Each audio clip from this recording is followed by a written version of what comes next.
Right now, the radar is pretty quiet. We did have a couple of showers about 30 miles off of Sanibel and Captiva this morning. Those are pretty much all but gone. And as we look statewide, a few showers off of the Space Coast and a few more down in the Florida Keys. Very light stuff here early. As we look at our rainfall needs for the month of May here, we're running a deficit in Punta Gorda of about 1/4 of an inch. Still ahead of schedule there in Fort Myers by a little over 1.5 inches. Today, only a 20% chance of an isolated shower or storm as the sea breeze front kicks in later on. We're looking at 6 to 8 o'clock there with just a isolated chance. Most of us will be dry here today, but we can't rule out completely that chance of a little wet weather. You look at our temperatures, we're in the mid-70s along the coast with upper 60s towards Glades and Hendry County, and we're up about 3 to 4 degrees compared to where we were yesterday due to the increase in humidity. Our dew point value sitting closer to that 70-degree mark. So when you step out here this morning, it is a little humid, and that wind will help make it feel a little cooler this afternoon as it'll start southeast there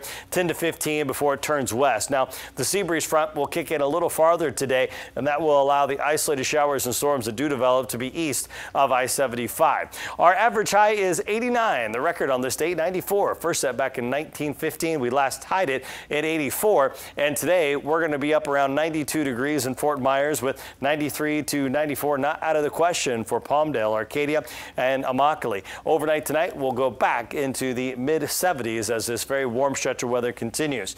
The warm weather is through parts of Arkansas and Tennessee here this morning as we've got yet another day of additional severe weather. When we started this newscast this morning at 5 o'clock, we had 2 tornado watch boxes. One was allowed to expire for eastern Oklahoma and western Arkansas, but still on the tail edge of this watch box for the St. Louis area as this pretty potent line of thunderstorms continues to move closer there towards I-57.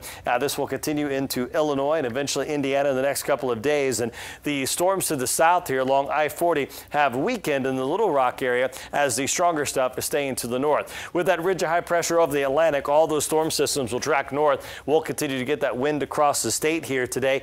And as we go through the afternoon today, about a 20% chance of an isolated showers down less than 10 tomorrow. Your marine forecast, no advisories, no caution, seas foot or less. And if you are heading out on the water in the next couple of days, we don't even have the afternoon showers and thunderstorms to dodge as we're going to be sunny and hot. Rain chances do increase a bit as we approach the upcoming weekend as we get into that pattern of afternoon showers and storms.